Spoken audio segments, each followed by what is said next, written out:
Bonsoir. Bonsoir à toutes et tous. Bienvenue à cette soirée de gala. Ravie d'être avec vous et je vais vous demander des applaudissements un peu plus fournis, s'il vous plaît, pour Olga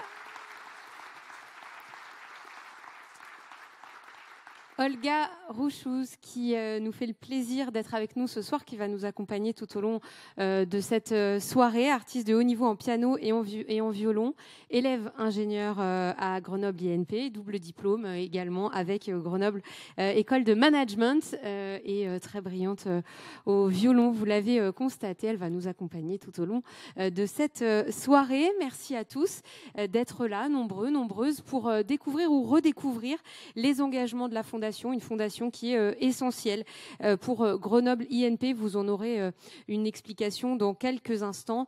Sans plus attendre, eh bien, je vais demander à Nicolas Leterrier, président de la Fondation, Pierre Bénèche, administrateur général de Grenoble INP, et Bernard Union-Coussiot, directeur de la Fondation Grenoble INP, de bien vouloir me rejoindre, s'il vous plaît.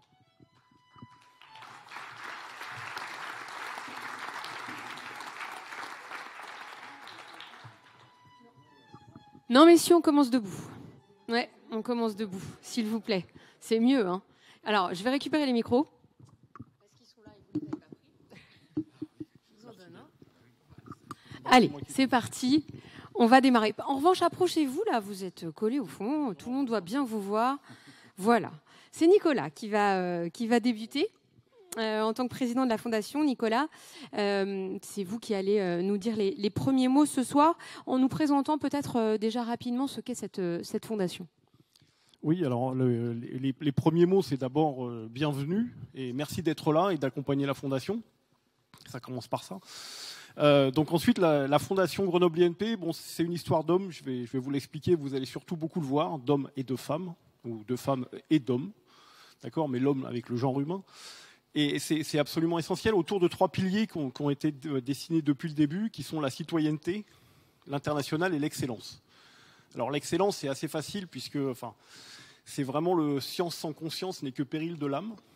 Et je vous invite à y réfléchir plusieurs fois, vous en tant qu'ingénieur, ex-ingénieur, futurs ingénieurs.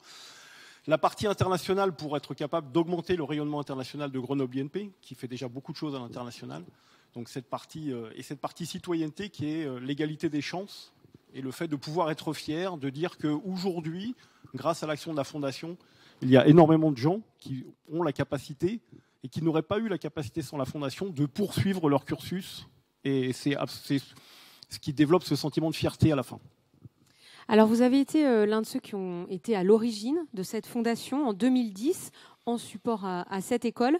Vous l'avez vu évoluer depuis toutes ces années. Qu'est-ce que vous ressentez ce soir dans ce genre de soirée avec autant de monde devant vous?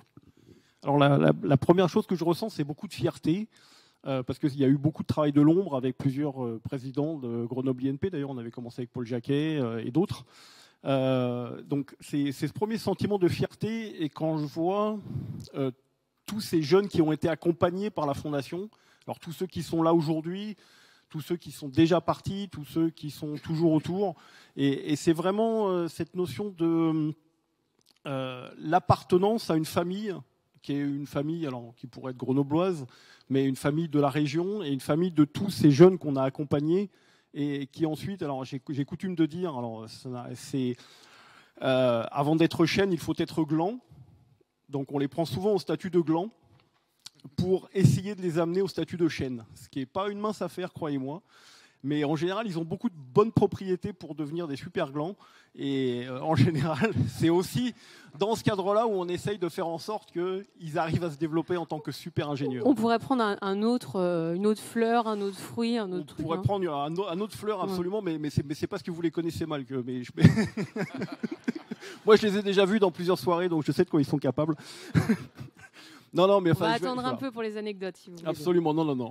On va attendre un peu, mais c'est vraiment cette fierté, justement, de voir ces fleurs grandir, éclore, et qui deviennent souvent de grands personnages, et de pouvoir les accompagner un petit peu dans leur histoire, c'est vraiment quelque chose qui est exceptionnel, et qui est un grand privilège. Enfin, en tant que président de la Fondation, c'est quelque chose qui est un énorme privilège. On entend bien dans vos mots hein, cette aventure humaine et l'homme avec un grand H au cœur de cette démarche. Un petit mot aux entreprises qui sont là, qui nous écoutent, qui vous accompagnent, certaines depuis longtemps, d'autres qui vont vous rejoindre sans doute. Quel est le message, s'il y en avait un, à leur faire passer ce soir ? Alors, le premier message, c'est la relation avec Grenoble INP, avec tout son environnement, avec l'UGA, avec l'IAE, avec Polytech, etc. C'est vraiment la capacité aussi pour les entreprises de pouvoir avoir un accès en première main sur le type de formation. Parce qu'on est les premiers dans les entreprises à dire on n'a pas les gens suffisamment bien formés, ils ne savent pas faire ci, ils ne savent pas faire ça, etc. On a une relation de premier plan dans cet environnement, ce qui nous permet d'avoir une véritable influence. Le deuxième élément, c'est de pouvoir développer la recherche. Dans le cadre de chaires, et vous allez le voir un petit peu plus tard, il y a énormément de chaires qui ont été développées, des chaires d'excellence, de recherche, où on se met tous ensemble avec la recherche, l'industrie, plusieurs industriels, pour aller vers l'excellence, vers de nouvelles formations. Enfin, je pense aussi à tout ce qu'on a fait, par exemple, que je connais bien sur l'électronique imprimée. C'est une des chaires qui a été montée, qui nous a permis d'avoir un nouveau type de formation autour de la papeterie. C'est vraiment la papeterie de demain. Et moi, c'est plutôt ça qui va m'intéresser.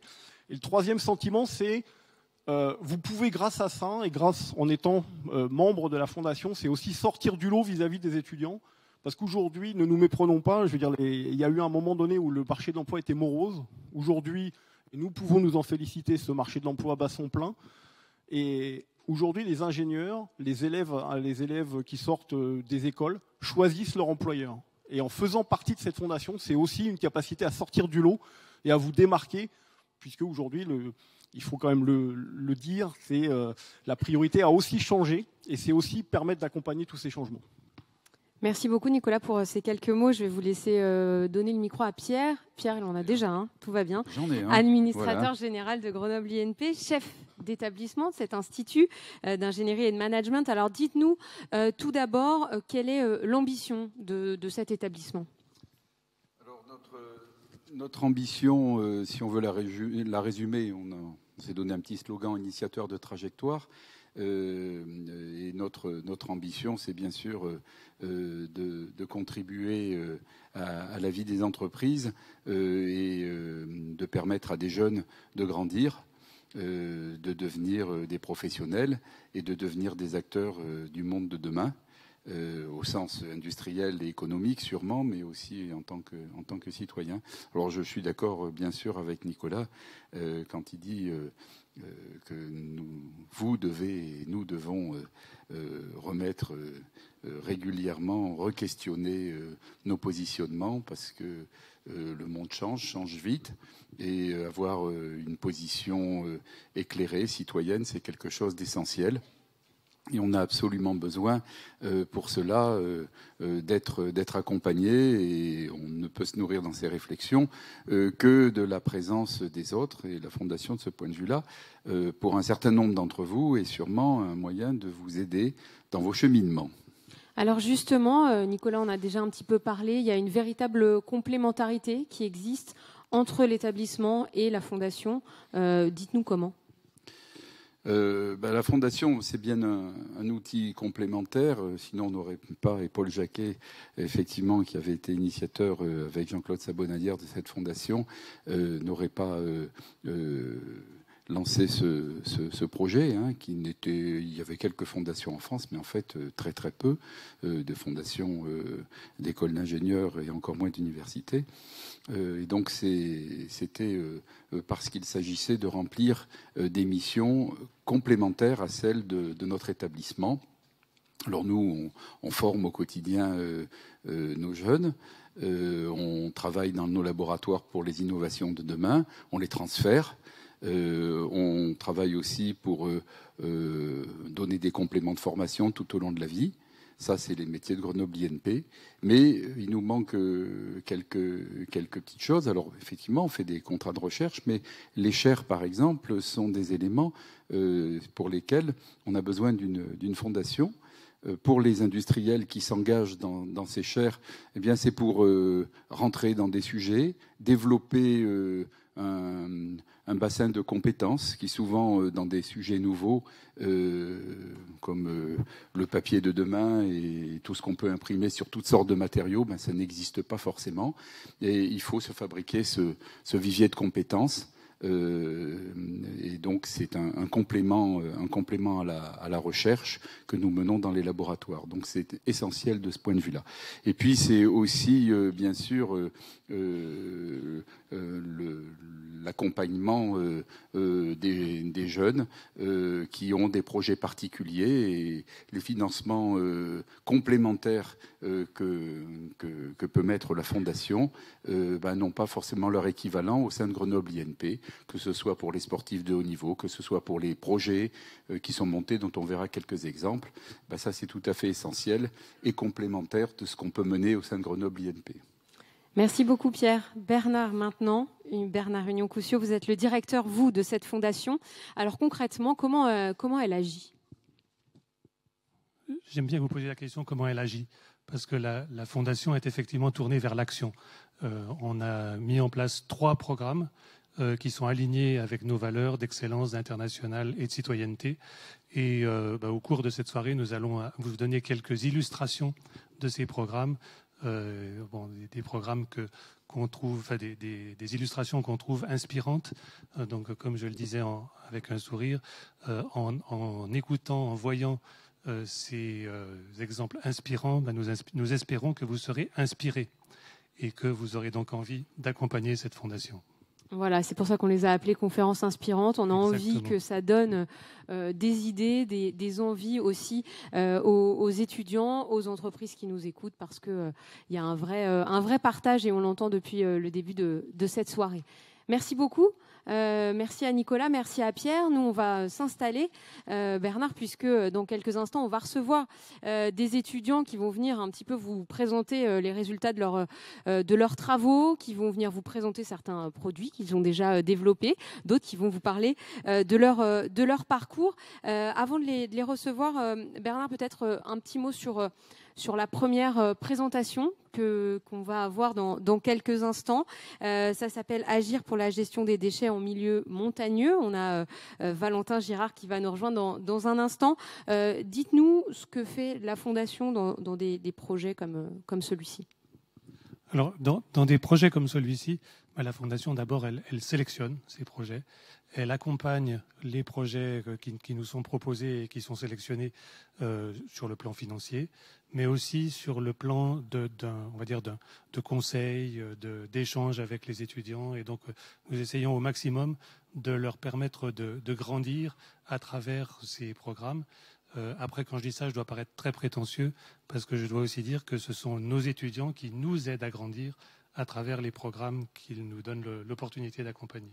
Alors, ce sont leurs idées, ce sont eux qui viennent vous voir, et c'est vous ensuite qui validez l'accompagnement. Voilà. C'est comme ça que ça se passe. Et pour donner un ordre d'idée quantitatif, en 12 ans, la Fondation a accompagné plus de 73 projets du type de celui qu'on va voir maintenant. Eh bien, on va accueillir, sans plus attendre, Valentin Girard, qui va nous présenter Trio pour l'Everest.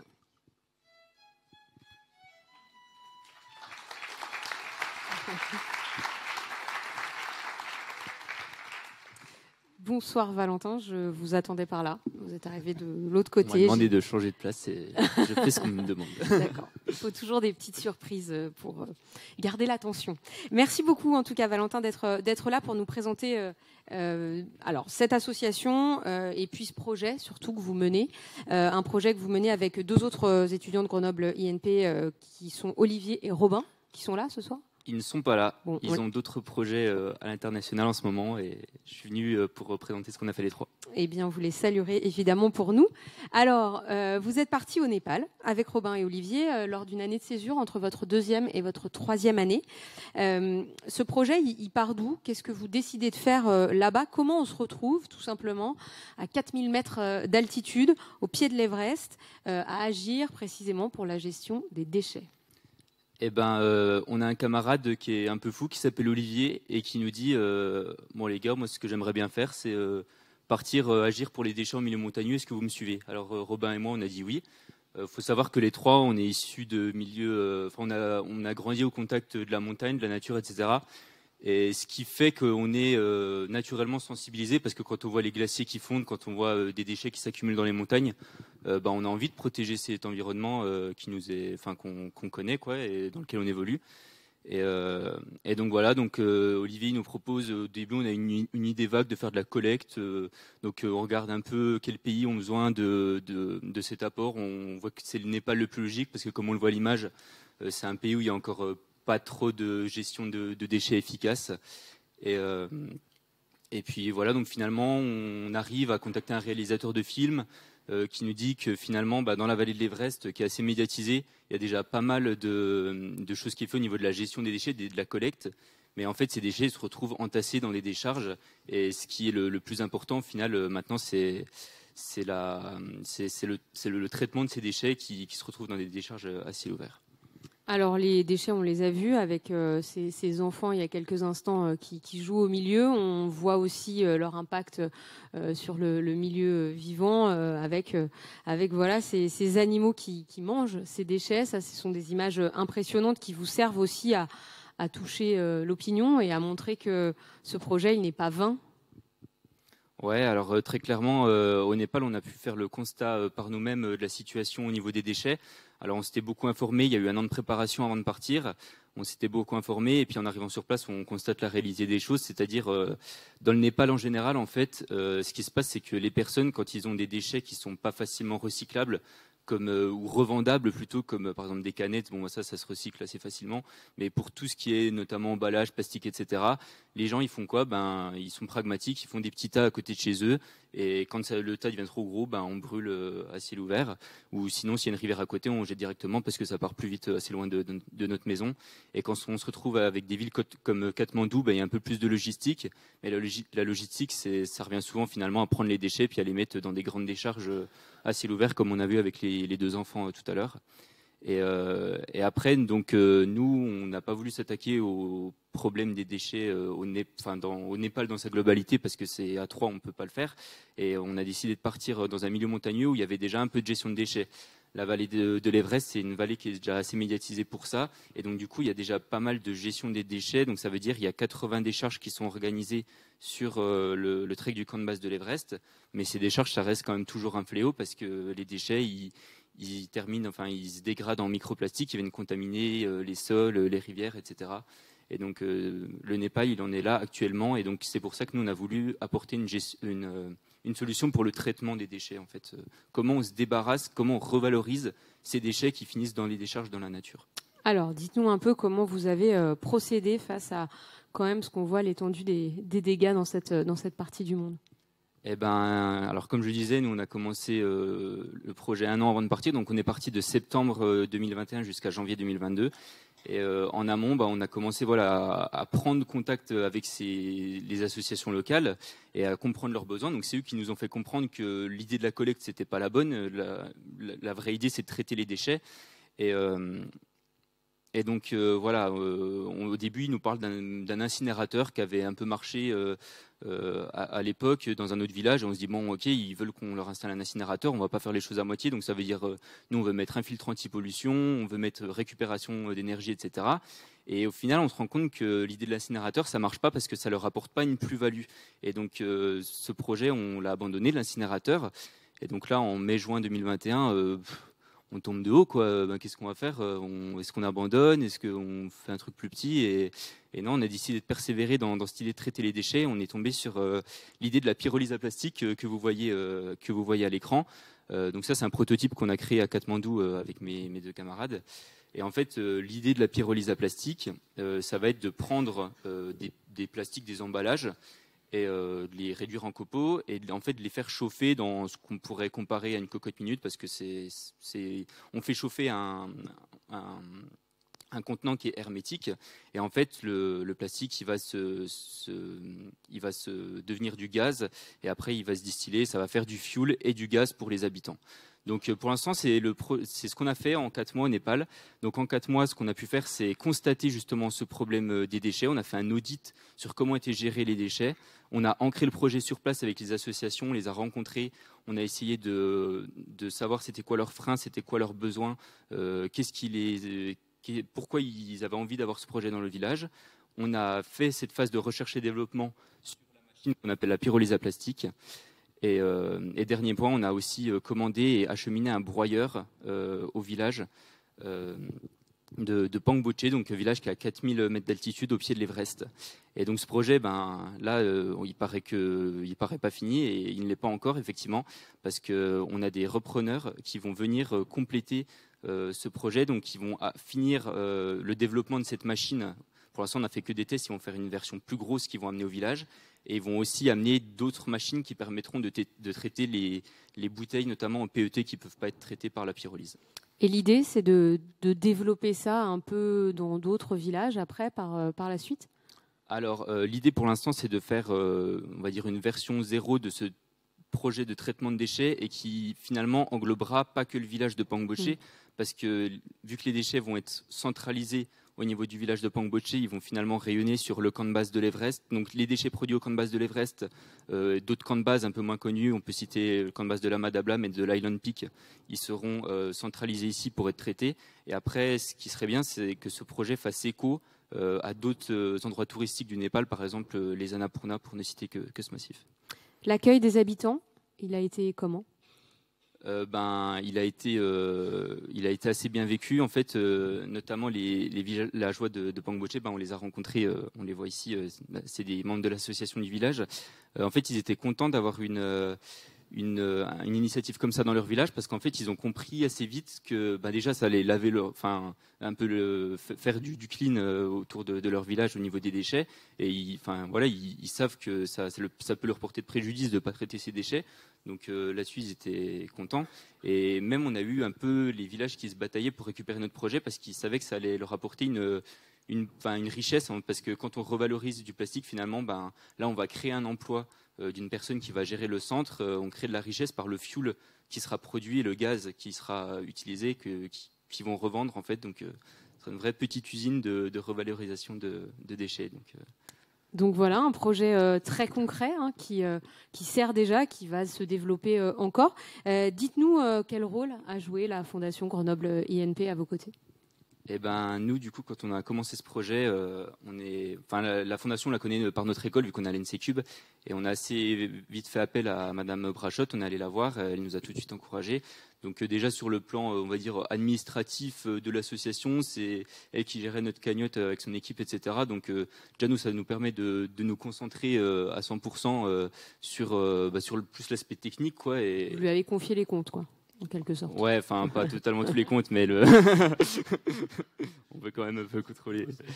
Voilà, exactement. Et donc il y a ça, il y a aussi l'argument donc grâce à la fondation, on peut défiscaliser les entreprises qui nous font des dons, et ça c'est un gros argument qui nous permet de récolter plus de dons au final. Et puis cerise sur le gâteau, un petit sponsoring à hauteur de 5 000 €, et sur un projet de 30 000 €, ça fait clairement la différence, quoi. Et ouais, nous, on a beaucoup apprécié en fait le fait que, il y a des sponsors, il peut y en avoir de partout qui vont financer des personnes qui vont monter l'Everest et des expéditions, donc ils sont tout contents d'avoir leur poulain là à 8000 d'altitude qui met le drapeau de leur société et tout. Mais en fait, ces sociétés elles sponsorisent aussi les déchets qui vont avec, et la fondation et indirectement tous les mécènes de la fondation ont décidé de prendre un peu le contre-pied de ça, et c'était vraiment bien. Et puis aussi, peut-être dernier aspect, c'est que, donc là je vous ai présenté depuis le début tout ce qui allait bien dans le projet, tout ce qu'on a fait, etc. Mais on est parfois, quand on est au Népal, qu'il y a des fournitures qui arrivent, qui mettent du temps à arriver, que notre prototype il marche pas, etc. Et qu'il y a Madame Brachotte qui vous appelle pour vous demander si tout va bien, nous on a toujours cru en vous, continuez, vous inquiétez pas et tout. Juste le fait qu'on croit en nous déjà, c'est rien que ça, c'est super quoi. L'aventure humaine, on vous disait depuis tout à l'heure, et on en a une belle illustration. Merci pour ce récit, Valentin. Merci de m'avoir reçu. Vous avez peut-être une ou deux petites questions supplémentaires là dans la salle à poser à Valentin, peut-être sur son projet, sur la façon dont il l'a mené, sur la façon peut-être dont vous pourriez l'aider encore plus. Est-ce qu'il y a une question ? Valentin reste un peu après. Oui. Ouais, alors nous, on a un stand qui est juste là-bas. Vous pourrez aller le voir. Et il y a même nos repreneurs du projet qui sont là pour aussi l'animer. Et ils sont présents ce soir. Et voilà, on peut vous en parler un peu plus. Et ceux qui sont intéressés pour nous soutenir un peu plus directement, il n'y a pas de souci là-dessus. On ne va pas dire non.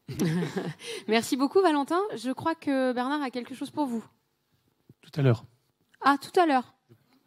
On va faire. J'avais prévu de partir, mais du coup, je vais rester jusqu'à. D'accord, bon, bah, je sais C'est pas. une blague. C'est pas l'info qu'on m'avait donnée, Bernard, mais si on dit tout à l'heure, on dit tout à l'heure. Très bien, vous me direz quand alors, Pas du de coup. souci. Merci beaucoup, Valentin, pour la présentation de vous ce de premier l'invitation. projet. Valentin, je veux bien garder le micro. Merci. On va le laisser là. Et on va vous présenter un deuxième type de projet. Alors là, on va changer un peu d'univers. Bernard, la Fondation agit aussi pour permettre à certains de vos étudiants de mener un double cursus quelque part, projet qui est aussi vecteur d'excellence. Alors parlez-nous de ce double projet. Alors, il y a différentes formes de double projet. En fait, cette action de la Fondation s'inscrit dans un contexte où Grenoble INP propose à des étudiants d'un très bon niveau académique, c'est un des critères, de pouvoir mener en parallèle avec leur scolarité un autre projet. Un projet qui peut être, par exemple, un projet artistique. Et donc, on accompagne des artistes de haut niveau. Olga, qui nous fait le plaisir et l'honneur de nous accompagner ce soir et nous montrer son talent musical, est supportée par la Fondation. Voilà. Vous ne bougez plus, comme ça va marcher. Parfait. Laissez coller sur le manteau. Oui, oui. Donc, Olga est accompagnée par la Fondation et c'est donc un exemple d'une étudiante qui peut mener en parallèle sa scolarité à Grenoble INP, mène aussi sa scolarité à l'école de management puisqu'elle est en double diplôme et en plus elle continue son projet d'artiste de haut niveau. Donc c'est un exemple de double projet. Et on va en présenter un autre Oui. qui concerne le sport de haut niveau avec un des athlètes qui va nous rejoindre dans quelques instants. Voilà, et donc là, les athlètes de haut niveau, donc, ou les sportifs de haut niveau, c'est comme ça qu'on les appelle, c'est une initiative que la Fondation a mise en place en 2014 et à travers laquelle elle permet à des étudiantes et des étudiants qui pratiquent un sport à haut niveau de continuer à le faire. Depuis que cette bourse a été mise en place, la Fondation a accompagné 12 étudiantes et 29 étudiants dans des cursus de sport de haut niveau. Et on a pensé que ce soir, ce serait bien de parler de ce statut et de faire intervenir un sportif de haut niveau, parce que notre observation, c'est que les sportifs de haut niveau, de par leur pratique sportive, développent des compétences, une volonté, des talents qui peuvent réellement intéresser les entreprises et qui intéressent toutes les entreprises qui ont la chance de travailler avec eux. Comme lui, ils sont 16 cette année à être accompagnés. C'est Léo Lebléjac qui va nous rejoindre. Je vais vous demander de l'applaudir, s'il vous plaît.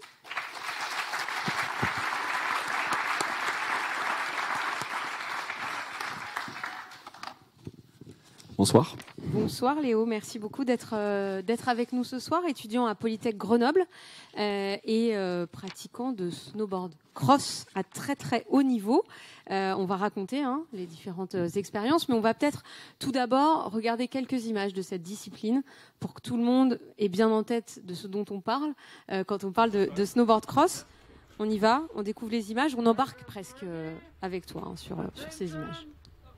Donc voilà, moi je pratique le snowboard cross. Donc c'est une discipline de snowboard dans un parcours rempli de différentes bosses, différents modules et des virages relevés. On est 4 concurrents, donc là sur la vidéo on n'est que 2 parce que c'est l'entraînement. Ça c'est moi qui viens de passer. Et donc du coup voilà, il n'y a pas d'esthétique ni de juge. Le but c'est vraiment d'aller le plus vite. Le premier en bas gagne. Et on a des modules qui peuvent aller jusqu'à une vingtaine de mètres de long et des vitesses qui vont entre 60 et peut-être jusqu'à 80 km/h selon les sections. Vous avez vu ces images pendant les derniers Jeux Olympiques de Pékin, non ? Vous avez vu toutes ces images, j'en suis persuadée. Vous avez participé à ces derniers Jeux Olympiques en février-mars dernier.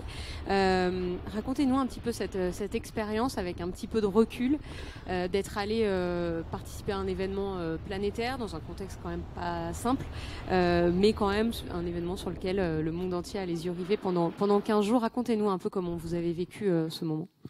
Tout simplement une expérience extraordinaire. Tout le monde voit à peu près ce que c'est les Jeux et moi j'ai toujours regardé ça à la télé quand j'étais plus jeune et donc j'ai eu la chance de participer et de le vivre en vrai.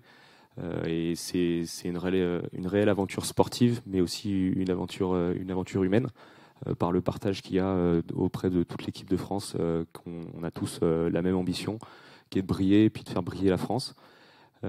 Et donc voilà, c'est une aventure de vie qui pour moi était extraordinaire, avec quelques tâches effectivement comme la crise sanitaire qui a été quelque chose de plus compliqué à gérer, avec des protocoles très lourds, une pression supplémentaire, on va dire une épée de Damoclès qui nous tient au-dessus de la tête jusqu'au jour J. Mais voilà, ça a été quelque chose que j'ai réussi à gérer et que j'ai réussi à faire. Et donc je termine à la 12e place, une place où je suis quand même très content de ce que j'ai pu faire. J'ai réussi à mettre en place le jour J un de mes meilleurs niveaux techniques. Une 12e place qui aurait pu être meilleure, mais toujours quand même satisfaisante, parce que voilà, j'ai été bloqué aux portes de la demi-finale à 15 cm derrière l'autre. Donc pas de regret, parce que j'étais dans le coup et donc voilà, satisfait du niveau technique et de l'expérience vécue. Après, les Jeux Olympiques, c'est une expérience de 15 jours, mais je pense que l'expérience olympique, elle ne s'arrête pas à tout simplement ce voyage. Pour moi, c'est Elle commence quand dans la tête et dans les jambes? Ça ne se construit pas en un jour, ça c'est sûr. Moi, ça fait vraiment 2 ans que je travaille dans cette optique-là, mais ça fait à peu près 4 ans, les derniers Jeux Olympiques où je suis passé... qui sélectionnait 4 personnes, j'étais le 5e français. Et donc du coup, voilà, ça fait 4 ans que j'ai dans le coin de la tête, où je suis reparti de zéro, parce que en 2018, je me suis cassé le genou. Et donc voilà, je suis vraiment reparti de zéro, où on part du principe que j'ai réappris à marcher quand même, pour en arriver là aujourd'hui à me réapproprier mon corps et à atteindre le meilleur niveau mondial et cette expérience olympique. Donc voilà, il y a tout le trajet, tout le chemin qui va jusqu'à ces Jeux Olympiques, la partie émergée de l'iceberg, qui fait que c'est toute une expérience encore plus incroyable qu'une simple quinzaine de jours en Chine. Alors ça, c'est toute la partie sportive, évidemment, mais en parallèle, on parle de double projet, de double cursus. Il y a une formation d'ingénieur matériaux Polytech, je l'ai, c'est bon, que vous allez finalement faire en un certain nombre d'années, 13 années pour être diplômé, pour mener tout ça de front. C'est combien normalement ? C'est 5. Normalement, c'est 5, voilà. 5, on passe à 13. Pour mener de front ce double projet, dans une année notamment comme celle des Jeux Olympiques, comment on mène les deux projets l'un à côté de l'autre, parce qu'on n'abandonne pas totalement ses études, même quand on se prépare pour les Jeux? Effectivement, ça a été une année particulière. Les Jeux, c'est toujours particulier, vu l'ampleur de l'événement. Je suis allé voir mon école, donc Polytech, et je leur ai exposé mon projet olympique.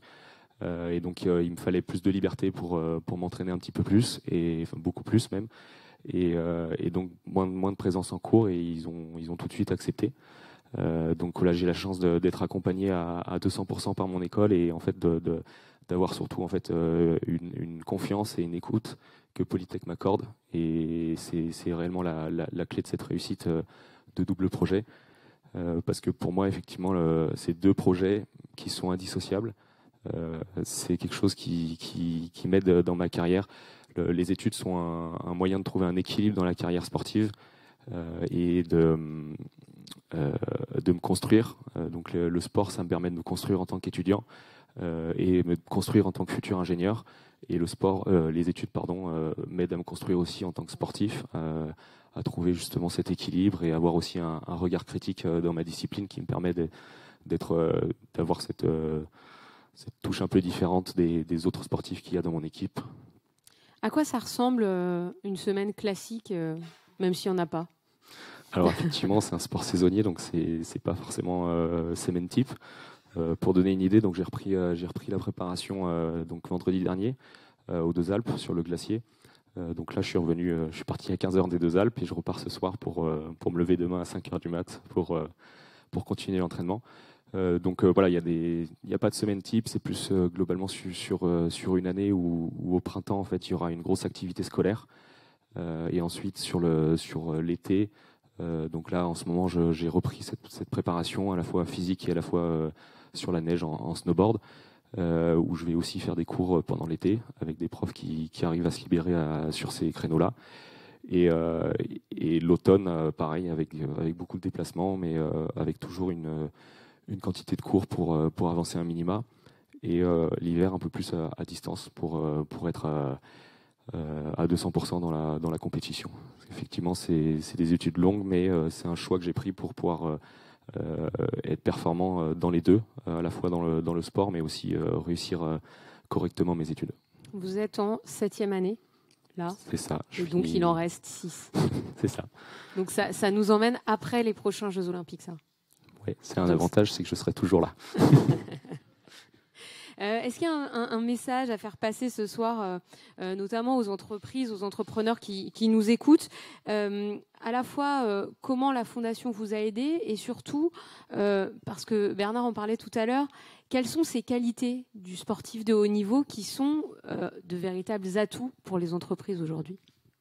Le message, déjà, il est simple, c'est que faire le sport de haut niveau et des études d'ingénieur, c'est possible.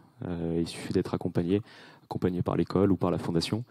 En tant que sportif de haut niveau, effectivement, par notre expérience, ça nous développe une certaine capacité à s'adapter, à gérer sous pression. Je ne vais pas faire toute la liste parce qu'il y en a peut-être beaucoup, mais voilà, c'est vrai qu'il y a des trucs classiques comme une certaine rigueur, une autonomie. Mais voilà, c'est vrai que c'est un projet que je mène, que je gère, et c'est donc c'est un projet à part entière. Il y a une gestion de projet derrière tout ça, et donc c'est une expérience qui, pour moi, j'en suis convaincu, c'est une plus-value pour ma carrière de futur ingénieur.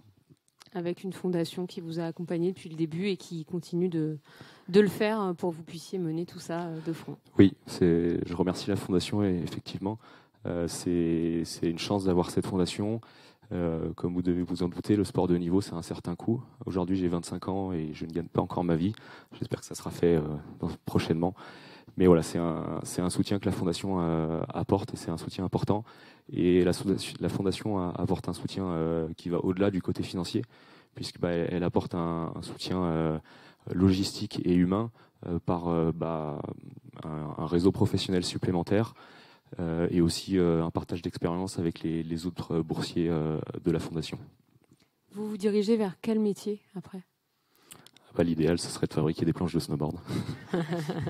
Voilà, la boucle serait bouclée. Pour pouvoir vraiment exploiter justement toutes ces années d'expérience de carrière sportive, l'exploiter concrètement dans cette future carrière ingénieur. Mais même si ce n'est pas dans ce domaine-là, je pense que ça sera des compétences que je pourrai exploiter quand même. Merci beaucoup Léo. Est-ce qu'il y a une ou deux questions pour Léo ?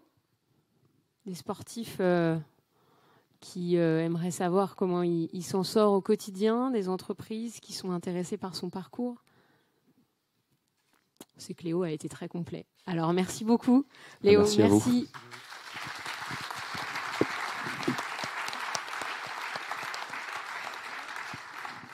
Voilà, une deuxième expérience un petit peu différente de celle qu'on a écoutée auparavant. Un troisième témoignage dans quelques instants sur cette fois-ci un prototype, une machine, quelque chose qui va faire que on va se protéger nos oreilles, en tout cas, on va en parler. C'est aussi ça, l'accompagnement de pépites et de start-up qui vont devenir un jour un peu plus grosses. Oui, c'est effectivement un troisième type de projet d'accompagnement pour des projets d'excellence que la Fondation a mis en place sur l'année universitaire 2019-2020. Ce qu'on observait, c'était qu'il y avait des jeunes qui poursuivaient leurs études et qui avaient un rêve d'entrepreneur, qui avaient envie de le mener à bien. Donc là encore, Grenoble INP a mis en place des structures pour accompagner ces jeunes et leur permettre dans leur cursus de mener à bien leur projet d'entreprise. Mais en tant que fondation, on est vite arrivé à la conclusion que nous devions de les accompagner, vu la beauté des projets qui nous étaient proposés. Et donc, à ce jour, on a déjà accompagné 9 projets d'étudiants entrepreneurs de transition, c'est comme ça qu'on les appelle. Et c'est dans joli contexte... ce mot, oui. étudiants entrepreneurs de transition. Voilà. Et donc, c'est ce que Antoine va nous raconter. Eh bien, il va nous rejoindre, Antoine Cunast, qui est avec nous ce soir.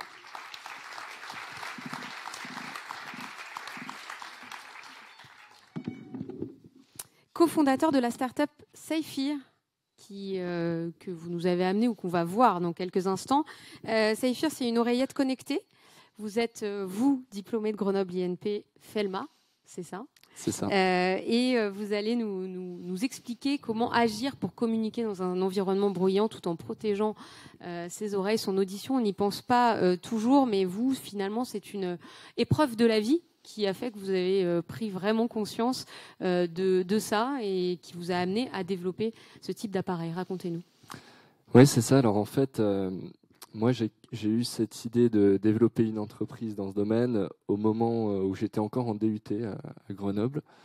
Et en fait, j'étais très investi dans le milieu événementiel. On a monté une association à Lyon qui organisait des concerts et aussi qui avait des groupes de bénévoles qui allaient sur des festivals pour faire de la sensibilisation au tri des déchets. Et assez naturellement, en fait, j'ai plusieurs amis qui étaient exposés à des risques auditifs en permanence pendant ces concerts et certains qui ont perdu une partie de l'audition. Et notamment, il y a eu un cas un petit peu choc. En fait, c'est l'un de mes meilleurs amis, Noé, qui se préparait pour passer sur scène sur un festival à Toulouse. Et au même moment, en fait, les ingé son faisaient un réglage. Donc, ils remettent du son. Lui, au même moment, sur scène, il se baisse pour ramasser sa bouteille d'eau. Et là, il sent que son tympan est perforé.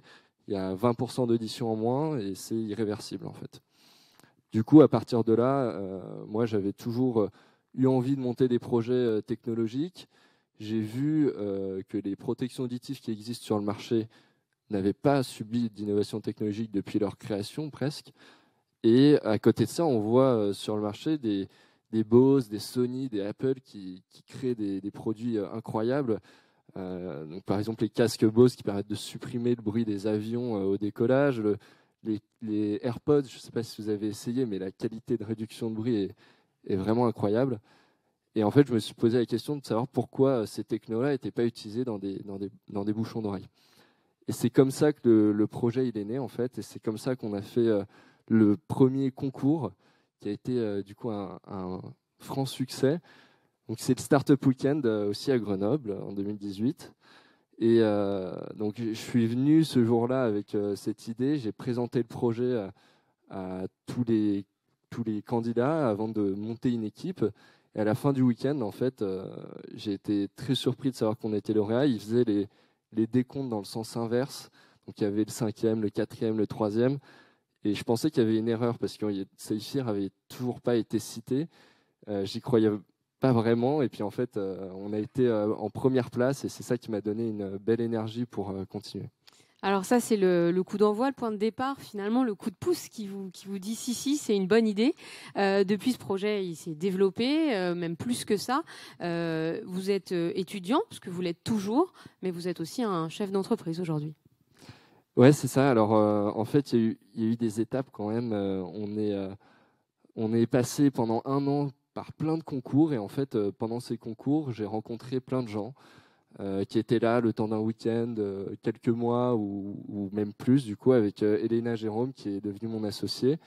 Donc, Elena, en fait, elle était en master management de l'innovation à Grenoble aussi. Et on s'est rencontrés sur l'un des premiers concours qu'on a fait. Avec les premières victoires qui arrivaient, du coup, on avait envie de recommencer. Et pendant 1 an, comme ça, on a fait des concours jusqu'au moment où elle est arrivée à la fin de son master et elle m'a dit qu'elle avait envie de se mettre à temps plein sur le projet. Donc moi, encore une fois, j'avais ce rêve d'entreprendre et de monter une start-up. Et je me disais, ok, c'est en train de devenir réel, c'est possible. Et à ce moment-là, je suis rentré à Grenoble INP FELMA. Du coup, Elena, elle a déménagé à Lyon. Elle s'est mise dans un incubateur où elle est allée sonder le marché pour comprendre précisément quel était le besoin, dans quel produit on allait pouvoir répondre à ce besoin. Et finalement, moi, pendant ce temps, je faisais le développement technique en parallèle de mes études sur mon temps libre. Et c'est ça qui a pu lancer le projet. Pendant la partie études de marché, en fait, on s'est rendu compte que le monde de la musique c'est quelque chose où il faut apporter des solutions. Par contre, ça n'allait pas être l'endroit où qu'on allait cibler en premier parce que, question de viabilité économique d'une entreprise, on ne pourrait pas vendre un produit technologique comme celui qu'on imagine à des étudiants qui n'ont pas forcément le budget. Du coup, on l'a lancé sur le monde industriel. Parce que dans l'industrie, en fait, il y a des gens qui sont exposés à des risques auditifs en permanence, une obligation de porter des protections auditives et une isolation qui est créée par ces protections auditives qui empêche les opérateurs de communiquer les uns avec les autres et qui, du coup, sont amenés à crier, faire des grands gestes, etc. Du coup, c'est à ce moment-là, quand on est passé sur le monde industriel, que j'ai vraiment endossé la casquette d'étudiant entrepreneur avec le statut aussi étudiant entrepreneur grâce au Pépite Osée qui promeut ça sur Grenoble. Et du coup, j'ai commencé à jongler avec les deux activités et on a lancé un premier produit. Alors, un premier produit lancé et une entreprise qui n'est plus une petite start-up. Hein. Vous êtes plus que 2 maintenant pour faire vivre Saphir. Oui, c'est ça. Alors, en fait, maintenant, on est une équipe. Donc là, il n'y a pas tout le monde d'ailleurs. On est une équipe de 10 personnes. On a fait une levée de fonds en fait pour monter cette équipe, créer un premier produit et tout ça, ça a pris sa source pendant mon année de césure parce que du coup, mon école m'a permis de mettre en place en fait un parcours un petit peu aménagé avec des systèmes comme les sportifs de haut niveau finalement. On peut étaler les années sur plusieurs. Donc mon M1 s'est étalé sur 2 ans, j'ai fait une année de césure et pendant cette année de césure, j'ai candidaté au concours de la Fondation Grenoble INP. On a été lauréat. Donc l'argent qui avait été offert, en fait, on a pu l'utiliser pour créer un prototype. Et ensuite, dans le jury, il y avait ST Microelectronics, un des représentants de ST Microelectronics, qui a apprécié le projet, qui nous a proposé de venir le présenter à d'autres représentants de l'Innovation Booster. L'Innovation Booster, pour donner un petit peu de contexte, c'est l'incubateur, on va dire, l'accélérateur de ST pour les startups qui sont intégrées. Et moi, j'étais un petit peu stressé par ça parce que le premier prototype qu'on avait fait, il était basé sur la marque concurrente de ST. Donc c'était un petit peu gênant. En plus, c'est un produit qui était de couleur rouge, là où ST, c'est le bleu. Donc j'ai fait passer ce produit dans les mains des représentants du jury. Et en fait, ils ont vraiment adoré, ils ont décidé de nous accompagner. Et c'est là qu'il y a eu du coup un effet boule de neige, depuis la fondation jusqu'à ST, jusqu'à la crédibilité que ça nous a apporté et la levée de fonds de plus d'1 million d'euros qu'on a pu réaliser pour monter une équipe, avoir des locaux, créer un premier produit. On entend bien la notion d'équipe et de saisir finalement les opportunités qui sont mises sur votre route. Hein. Ça a été ça depuis le début finalement. Un concours par-ci, une rencontre par-là, une idée, la fondation. C'est vraiment comme ça que s'est construit votre projet et aujourd'hui votre entreprise. Oui, tout à fait, c'est ça. En fait, au fur et à mesure des opportunités qui se présentaient, on essayait de toujours être en action. Et quand il y en avait une nouvelle, on la saisissait. Et au début, du coup, on pouvait perdre énormément d'énergie à essayer de saisir toutes les opportunités. On s'est rendu compte qu'il y a certaines choses où, en fait, il vaut mieux ne pas aller pour se focaliser vraiment sur sa vision et développer son projet. Mais effectivement, c'est l'effet boule de neige qui a été lancé depuis l'année de césure, en fait. Donc Saphir, ce sont des petites oreillettes finalement. Vous nous les avez apportées, qu'on les voit pour se protéger, notamment donc dans des environnements très bruyants. Vous vous adressez uniquement aux entreprises ou ça peut être accessible à tout un chacun, aux particuliers. C'est ça. Alors en fait, on a du coup un petit boîtier qui s'appelle Louis pour l'audition, pour le Made in France. Et ce boîtier, il vient se plugger sur des protections auditives qui sont fournies par nos partenaires. Donc ces partenaires, ça peut être des entreprises comme Earsonic, comme Cotral. Ah oui, j'ai oublié de changer la slide, mais on voit du coup le beau produit en grand. On ne se rend pas compte sur l'image, mais voilà, il tient vraiment dans la main en fait. Et il a été pensé pour être utilisé, être complètement autonome pour les ouvriers. Donc il faut imaginer en fait des ouvriers qui sont sur une ligne de production, qui n'ont pas forcément de téléphone, donc ils ne vont pas pouvoir utiliser un AirPods connecté au téléphone. Ils n'ont pas non plus la possibilité d'accéder à leurs mains et d'utiliser un talkie-walkie pour changer de canal ou appuyer sur un push-to-talk. Donc nous, la techno qu'on a développée, elle est complètement automatisée, c'est des bulles de communication, et quand deux bulles de communication se rencontrent au fur et à mesure des mouvements de la personne, la connexion elle est établie instantanément et la communication elle est possible en temps réel sans aucune latence, à la différence des talkie-walkie par exemple. Du coup, on a ce produit qui est certifié, qui est finalisé et qu'on commence à livrer à nos premiers clients. Donc nos premiers clients, ça va être U-Logistique, TLS Télécom, enfin voilà, plein d'industries, ST Microelectronics aussi. Et les prochaines... Du coup, vous avez changé la couleur pour ST Microelectronics. Voilà, on a changé la couleur. En fait, c'est à l'intérieur qu'on est sur du ST. Nous, on a bien notre propre image de produit. Merci beaucoup en tout cas et bravo pour bien la naissance de Louis, votre protection auditive communicante, et en partie aussi grâce à la Fondation qui vous a permis bien à la fois de participer au concours mais de vous accompagner aussi sur toutes ces années. Depuis quand vous avez eu l'idée ? Alors l'idée 2019 est née en 2018. Mais après c'est devenu concret, c'est devenu un vrai projet seulement à partir de mi-2019, au moment où mon associé a décidé de se mettre à temps plein sur... Et commercialisation, là, depuis quelques temps ? Commercialisation depuis... en fait, on a livré les premiers clients il y a un mois. Et là, du coup, les prochaines étapes, en fait, c'est de relever des fonds. Donc, cette fois, on est passé sur plusieurs millions d'euros dont on a besoin avant la fin de l'année pour pouvoir lancer une prod de 1000 pièces et aussi accomplir une vision un peu plus grande qui consiste, en fait, à développer une techno de séparation des sources sonores. Concrètement, en fait, c'est pour revenir un petit peu sur le monde de la musique et permettre à tout à chacun de choisir quel son il veut entendre en temps réel. Donc, via une appli mobile, on pourrait choisir de mettre sur mute différentes sources sonores. Par exemple, dans la rue, un cycliste qui voudrait mettre sur mute ou alors écouter les voitures pour rester attentif à ça.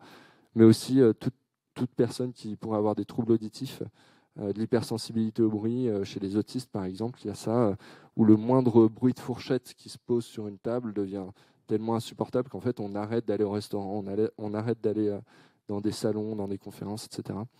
Du coup, tout ça, c'est des technos qu'on développe et qui seront implémentés dans des téléphones, des écouteurs, via notamment ST Microelectronics, qui vend des produits à Apple, Huawei, etc. Merci beaucoup pour ces explications. Bravo pour cette innovation.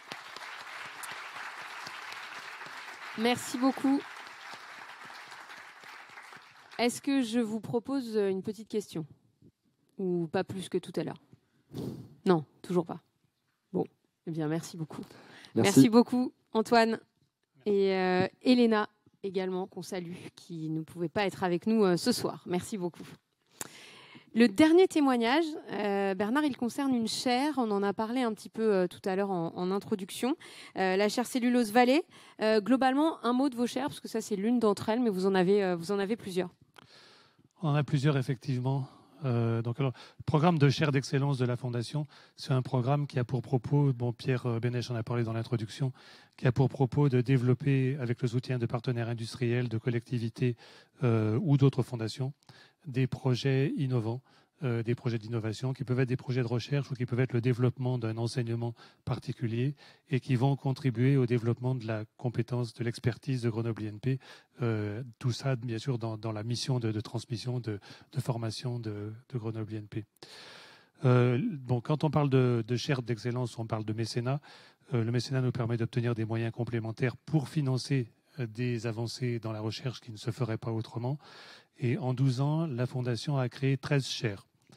Si on regarde les 12 derniers mois, c'est une période pendant laquelle on a pu signer 4 nouvelles chaires qui donnent vraiment, qui sont représentatives, on va dire, de l'envie d'innover, de l'envie de créer.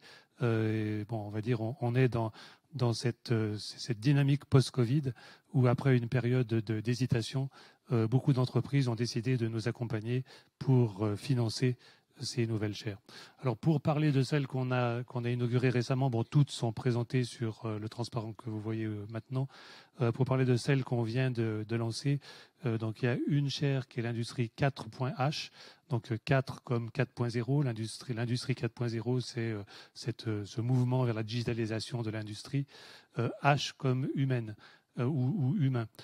Donc en gros, c'est une chaire qui se propose de travailler sur la dimension humaine dans la transformation de l'industrie 4.0 et dont la mission fondamentale, c'est de permettre aux entreprises qui vont vers cette digitalisation de leurs process d'avoir les compétences dont elles ont besoin pour réussir et aussi d'accompagner les transitions des compétences des employés de ces entreprises aujourd'hui. Donc ça, c'est un premier exemple d'une chaire. Pour l'anecdote, pour l'anecdote, c'est pas l'anecdote, mais l'élément important, c'est de dire que le premier mécène significatif de cette chaire, c'est la fondation Caterpillar, donc fondation américaine. À cette occasion, la fondation Grenoble INP a passé un process de certification auprès d'une autre fondation qui s'appelle CAF America. CAF America, c'est, je ne me rappelle jamais de leur nom. Charities Aid Foundation. Voilà, Charities Aid Foundation. Charities Aid Foundation America. Donc c'est un organisme qui nous a labellisé comme étant une fondation digne de confiance. Un organisme dans lequel les contribuables américains peuvent faire des dons pour financer des projets qui sont portés par la Fondation Grenoble INP, et ces contribuables bénéficieront des avantages fiscaux proposés par l'administration américaine. Donc un élément différenciateur de la Fondation Grenoble INP qui me paraît important de souligner. Et donc le premier mécène de cette chaire, c'est la Fondation Caterpillar, et les deux écoles avec lesquelles on travaille, c'est l'IAE et Génie industriel. C'est une chaire qui cherche de nouveau d'autres mécènes, d'autres entreprises pour qu'on ait une bonne représentativité des différents secteurs industriels, des différentes tailles d'entreprises. Donc si vous êtes industriel, si vous avez des interrogations sur comment vous allez développer les talents dont vous avez besoin avec l'industrie 4.0, c'est le moment de venir nous voir. Voilà, le message est passé. Voilà. Deuxième chaire qu'on vient d'inaugurer, la chaire qu'on appelle DeepRed, qui est une chaire qu'on a ouverte avec l'entreprise Linred, qui travaille sur l'infrarouge au service de l'intelligence artificielle, au service de l'imagerie infrarouge. Donc c'est une chaire qui permet d'améliorer les images que l'on peut voir en vision nocturne, par exemple. Vous conduisez pour voir les piétons ou les cyclistes sur le bord de la route. C'est une bonne illustration de ce qu'on peut faire avec les développements dans ce domaine. Chaire dont le titulaire est Jocelyn Chanusso. Je ne sais pas s'il est avec nous ce soir, mais donc Jocelyn est le titulaire de cette chaire du Gypsalab et le mécène, donc l'entreprise Linred, entreprise connue dans le secteur grenoblois. Troisième chaire, la chaire Oxalia. Donc Oxalia avec comme mécène la société Artelia, comme titulaire Julien Chauchat du laboratoire Légy. Et donc cette chaire travaille sur l'affouillement. Alors l'affouillement, peut-être que vous savez tous ce que c'est. Moi, je ne le savais pas. C'est ce mécanisme qui fait que dans une rivière, quand vous avez une pile de ponts, le fait qu'il y ait des bulles d'eau, du sable, des pierres qui passent contre la pile de pont, ça finit par l'user, la fragiliser, et au bout du compte, le pont s'effondre. Donc c'est une bonne idée de travailler sur ces problématiques technologiques et scientifiques. Et puis la quatrième chaire dont on va parler, c'est Cellulose Valley, sur laquelle je ne dirai rien, puisque le titulaire va venir nous en parler. Et c'est Julien Bras qui va nous rejoindre, titulaire de cette chaire.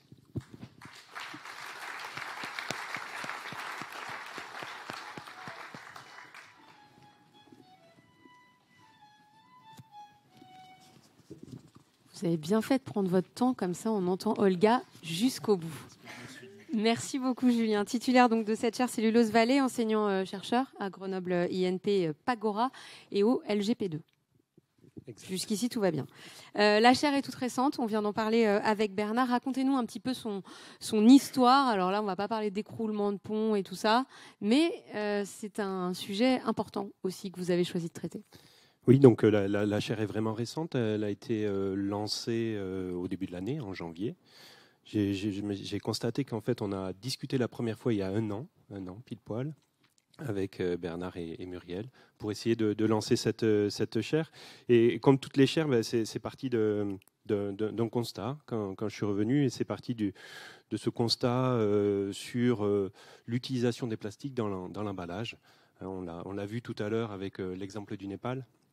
À peu près seulement 2% sont recyclés aujourd'hui, 78 millions de tonnes tous les ans. Ce sont des chiffres de 2019. Et on peut voir qu'une grosse partie se retrouve dans la nature. Donc, face à ce constat, c'est qu'est-ce qu'on peut proposer. Donc, on peut améliorer le recyclage, proposer aussi des solutions qui ont été montrées tout à l'heure. Mais on peut aussi travailler sur qu'est-ce qui se passe si ces emballages se retrouvent dans la nature. Donc, essayer de trouver différentes solutions. Parce que on a vu les mêmes images tout à l'heure. J'ai été assez choqué de voir les vaches manger les déchets. Mais on a tous vu ces images et avec ma fille, on avait vu pas mal de ces images sur la mer Méditerranée et je me suis dit il était temps de proposer quelque chose. Donc en s'appuyant là-dessus, on s'est dit il faut partir de la nature. Que nous donne la nature? Il y aura bientôt plus de pétrole et c'est ce qu'on appelle la bioéconomie. Donc on a plusieurs sources, des sources lignocellulosiques, des déchets, du bois, et on peut fabriquer des produits en travaillant sur la bioraffinerie. Donc ce sont des thématiques très, très, très fortes chez nous, à Grenoble INP, et particulièrement à Grenoble INP Pagora. Mais on s'est dit aussi que c'était important d'avoir une partie économie circulaire, puisque on le voit, il faut produire des objets, mais aussi essayer de les recycler. Donc des objets qui soient recyclables, qui puissent, s'ils tombent dans la nature, être biodégradables. Et dans ce cas-là, finalement, seule la cellulose pouvait répondre à cette solution. Alors la cellulose, elle nous permet de fabriquer quoi une fois qu'on l'a?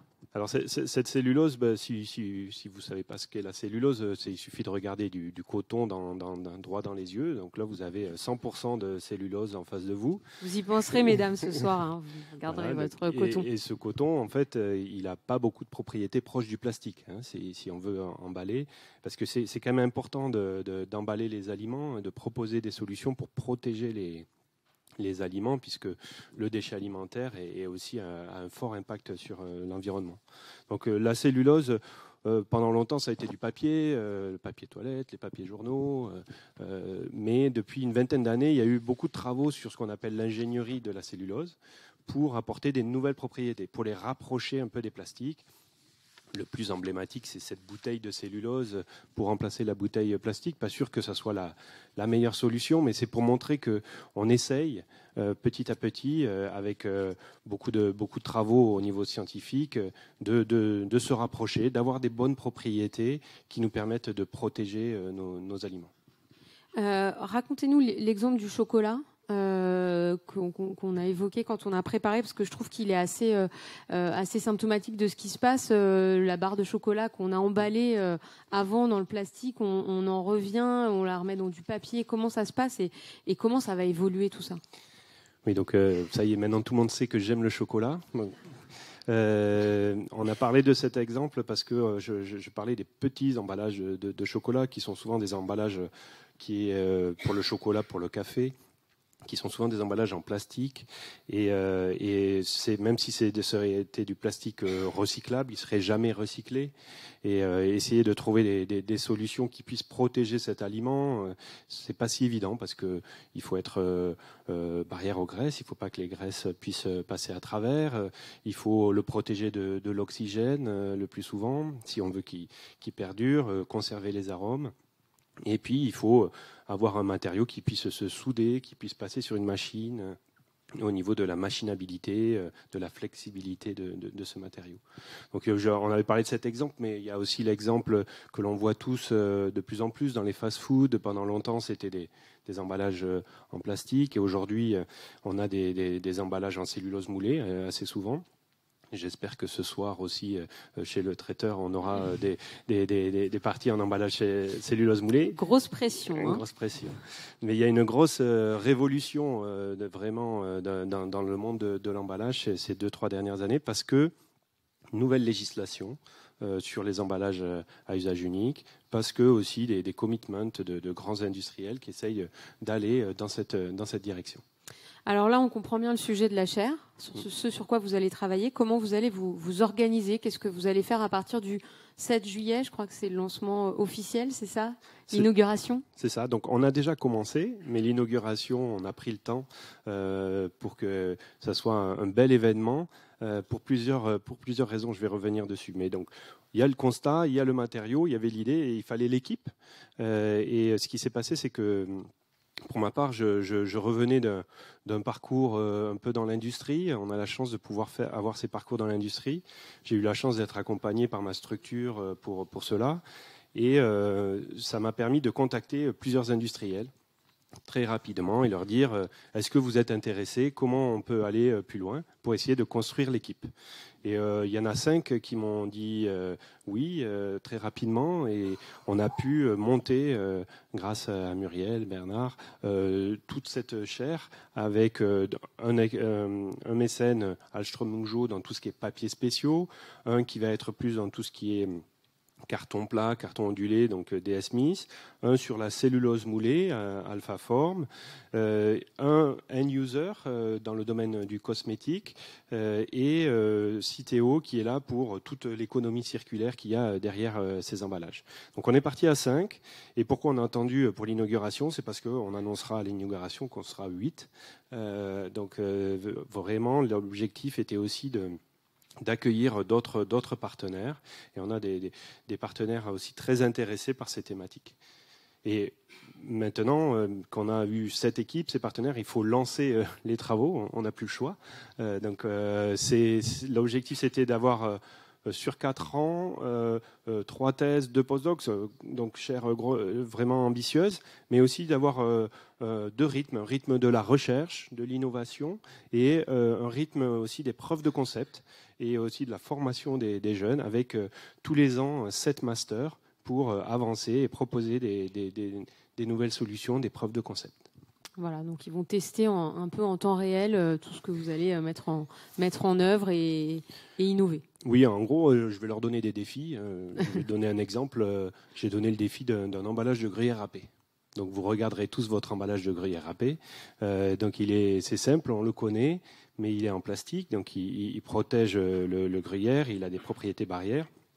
Et il a une fermeture qui s'ouvre et qui se referme. J'aurais dit, je veux la même chose en cellulose, qui soit recyclable avec le monde du papier et avec les bonnes propriétés. Donc voilà un des exemples de preuve de concept. Ils ont 4 heures. Non, ils ont combien de temps du coup? C'est presque ça. Un petit peu plus. Non, l'idée c'est de travailler ensemble, j'ai eu la chance d'avoir Julia qui a rejoint la chaire pour la première thèse. Donc Julia qui est ici, vous pourrez discuter avec elle. Et on a pu vraiment travailler. Alors ceux qui me connaissent bien doivent se dire, mais qu'est-ce qu'il fait en blouse là, en train de regarder un ordinateur?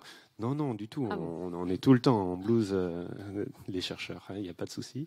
Et voilà, on a pu avancer, déjà avoir quelques prototypes et quelques résultats pertinents. Et maintenant, il nous tarde d'inaugurer, et vous êtes tous bien sûr les bienvenus. Cette inauguration aura lieu le 7 juillet. Avec aussi des conférences sur cette thématique. J'ai vraiment souhaité qu'il y ait des experts nationaux, des entreprises, des chercheurs qui viennent nous parler, et aussi tous les partenaires qui viennent montrer un objet et dire qu'est-ce que l'on peut faire. Et là, vous pouvez voir que, bien sûr, c'est un travail d'équipe. Vous avez les 5 premiers stagiaires qui sont arrivés avec nous très rapidement et qui ont pu lancer quelques défis. Et on voit que malgré une tendance à être beaucoup d'hommes sur la scène ce soir, il y a beaucoup de femmes dans cette chaire. J'ai essayé d'avoir quelque chose d'équilibré. Merci beaucoup pour ces explications.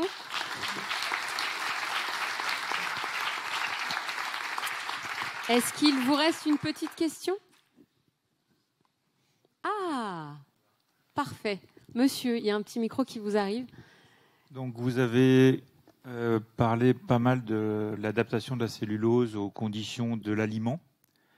Et derrière, il y a tout le système de robotisation de l'ingestion plastique, parce que c'est des productions de masse. Quel va être l'impact du changement de matériaux sur ces productions de masse et sur ces robots? Donc oui, ça c'était un point important. Ce qu'on voulait, c'était que dans la chaire, il y ait toute la chaîne de valeur. Donc on voulait créer un écosystème de discussion de personnes qui se connaissent parfois, ne discutent pas ensemble. Donc on est allé chercher des transformateurs Plasturgis, donc vous ne les avez pas vus dans les 5, mais ils seront dans les 8.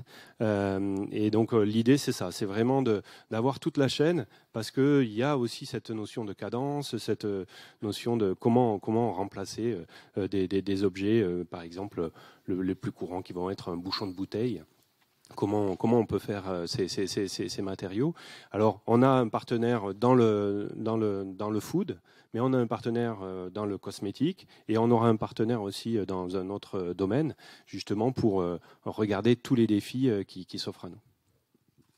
Merci beaucoup pour cette question, et Julien reste à disposition, bien sûr, pendant le cocktail si d'autres questions vous viennent. Merci beaucoup d'avoir été avec nous. Un petit mot, Bernard, pour conclure? Alors un petit mot pour conclure déjà par rapport à Julien, qui est quelqu'un de très modeste. Je voudrais quand même vous indiquer qu'il vient d'être nommé membre senior de l'Institut universitaire de France pour 5 ans. Et c'est une distinction rare et qui mérite d'être soulignée.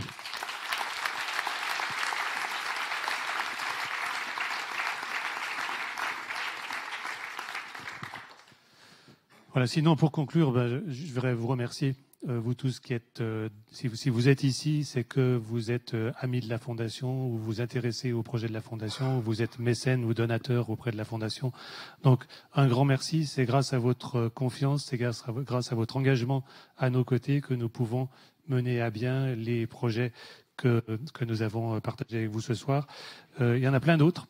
Vous en trouverez une belle illustration dans le rapport d'activité qui vous a été donné à l'accueil. Et donc, normalement, vous avez tous eu votre rapport d'activité 2021 de la Fondation, ainsi que le rapport de nos 10 ans d'activité qui vous permettent donc de vous replonger dans ces belles réalisations et de voir tout ce que la Fondation a pu faire grâce à votre soutien. Donc, encore une fois, je vous remercie. Et puis pour conclure la première partie, peut-être on va en profiter pour revoir tout le monde. Donc Gaëlle, vous aviez évoqué ce qu'il y a sur la table. Moment. Donc je vais demander à Muriel, qui est la directrice adjointe de la Fondation, de nous rejoindre. Muriel a été mentionnée plusieurs fois dans cette soirée. On peut l'applaudir aussi. On peut l'applaudir.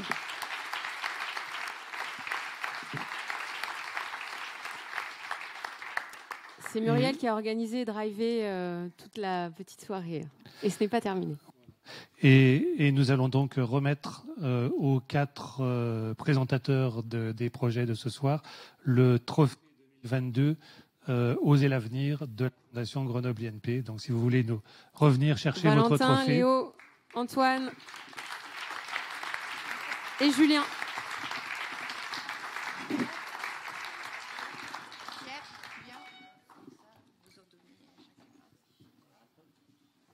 Allez, on peut les applaudir, hein, ils vont recevoir leur...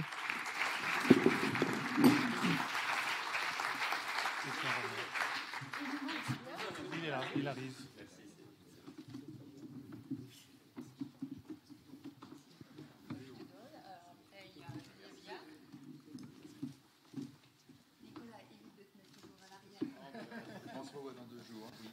Voilà, bien mérité. Voilà les trophées 2022 qui leur sont remis de Oser l'avenir.